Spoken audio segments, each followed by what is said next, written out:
드디어 40일이 다 되었습니다.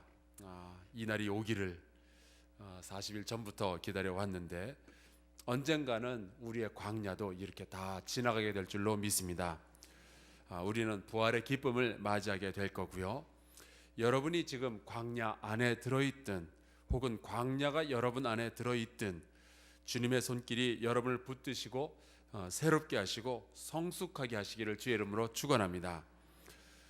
마지막 시간인데 이 40일을 지나면서 광야를 벗어나신 분들이 계시다면 주의 이름으로 축하드립니다. 혹시 아직 광야 가운데 있다면 오늘 저와 여러분이 함께 나누는 이 말씀을 귀담아 들을 수 있으면 참 좋겠습니다. 첫 시간에 말씀드린 바와 같이 광야는 무자비하지만 무의미하지는 않습니다.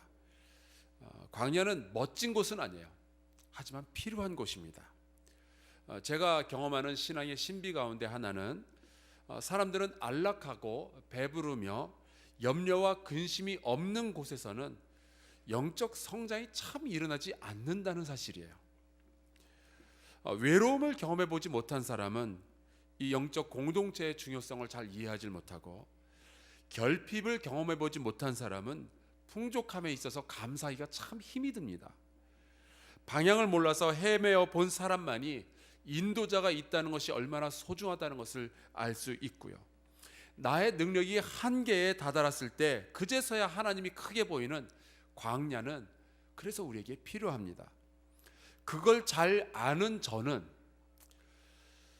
그럼에도 불구하고 우리 성도들이 고통받지 않고 평안하시길 기도한다는 모순 속에서 살아가고 있습니다. 이건 목사가 되어 봐야만 아는 고민입니다. 오늘은 히브리서에 나오는 광야의 이야기입니다. 사실 여기서는 광야가 중심된 단어는 아니고 그냥 슬쩍 스쳐 지나가는 이야기죠. 하지만 언중유골이라고요, 우리가 깊이 새겨야 할 메시지가 하나가 있습니다. 히브리서 11장, 그러면 보통 우리가 무슨 장이라 그러죠? 믿음장이라 그러죠. 이 안에는 믿음을 가지고 살았던 수많은 이 믿음의 영웅들이 등장합니다. 아벨부터 시작해서 노아, 아브라함, 모세, 다윗 등등 수많은 사람들이 등장하죠.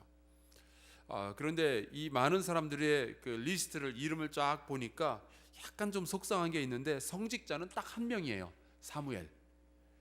나머지는 다 세상 속에서 살아가며 직업을, 세상 안에서의 직업을 가진 사람들입니다. 양치기, 농부, 왕, 심지어 라합 같은 사람은 창녀였어요. 그들은 이 세상 속에서 살아가며 자기의 직업을 가지고도 믿음의 삶을 살았습니다. 그래서 믿음의 영웅들이 되었죠. 여러분들이 믿음의 영웅 그러면 무슨 목사님, 무슨 목사님, 선교사님 그러시는데, 믿음의 영웅들은요, 성경에 보면은 평신도들 가운데 훨씬 더 많았어요. 꼭 기억하시고 여러분들 가운데도 믿음의 영웅이 많이 탄생할 수 있기를 주의 이름으로 축원합니다. 그런데 말이죠, 이 믿음의 영웅들에 대해서 33절에 믿음으로 나라들을 이기기도 하며 의를 행하기도 하며 약속을 받기도 하며 사자들의 입을 막기도 하며 불의 세력을 멸하기도 하며 칼날을 피하기도 하며 연약한 가운데서 강하게 되기도 하며 전쟁에 용감하게 되어 이방 사람들의 진을 물리치기도 했다라고 말씀하고 있어요. 믿음으로 승리한 사람들을 이야기하고 있죠. 저는 여러분 모두가 이 믿음의 승리자 되시기를 주의 이름으로 축원합니다. 그런데 말이죠, 오늘 우리가 읽은 말씀에 보면은 믿음을 가지고 있었는데도 불구하고 승리자가 아닌 고난의 삶을 살았던 사람들이 있습니다. 36절에 보니까 조롱과 채찍질 뿐 아니라 결박과 옥에 갇히는 시련도 받았다고 합니다. 실제로 선지자 미가야, 예레미야 같은 사람들은 채찍을 맞고 옥에 갇혔죠. 37절에 보면은 돌에 맞는 시련도 있었다 하는데 선지자 스가랴가 돌에 맞아 죽었습니다. 톱으로 켜는 죽음 이사야가 당했다고 하죠. 엘리야와 엘리사는 양과 염소의 가죽을 입고 유리했고요. 그 외에도 수많은 믿음의 영웅들이 승리가 아니라 궁핍과 환난과 학대를 받았습니다. 그리고 이런 말이 나와요. 이렇게 고난 가운데에서도 믿음을 살아낸 사람은 세상이 감당하지 못하느니라. 사실 이 구절은 이 성경학자들에게 굉장히 난해한 구절로 유명한데, 이 감당하다라고 번역된 말이 그 헬라어로는 악시오스라고 합니다. 그 뜻은 가치가 있다라는 뜻인데, 그 말 앞에 우크라는 그 헬라어가 있어요. 우크라는 말은 아니다라는 뜻이에요. 그러니까 가치가 없다라는 뜻인데, 다시 풀어서 제가 번역을 해보면은, 이런 세상은 이런 믿음을 가진 사람들을 모실 가치가 혹은 모실 자격이 없다라는 뜻이에요. 이분들의 믿음이, 신앙이 너무나 고귀하기 때문에. 믿음은 산을 옮길 만한 능력이 있음을 믿습니다. 그런데 오늘 우리가 읽은 이 말씀에 보면은, 산이 옮겨지지 않을지라도 옥에 갇히고 칼에 찔리고 돌에 맞고 톱으로 잘려도 끝내 하나님의 말씀을 지키는 믿음이 있는데, 이게 너무나도 고상하고 순결하고 아름답다라는 이야기예요.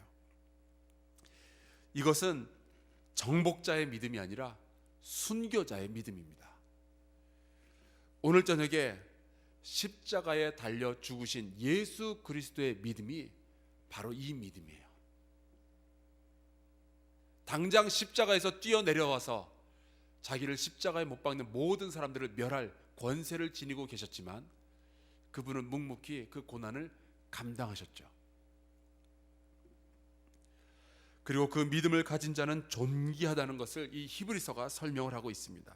이런 사람들은요, 광야와 산과 동굴과 토굴에, 이 광야의 삶 가운데 있다 할지라도 이 견디는 믿음의, 순교자의 믿음의 소유자들이 지는 이 가치는 세상이 이해할 수도 없고, 세상이 설명할 수도 없고, 세상이 포함하고 있을 수도 없다라는 겁니다. 세상은 너무나도 누추하여서 그런 선교자의 믿음을 감당할 수가 없는 거예요.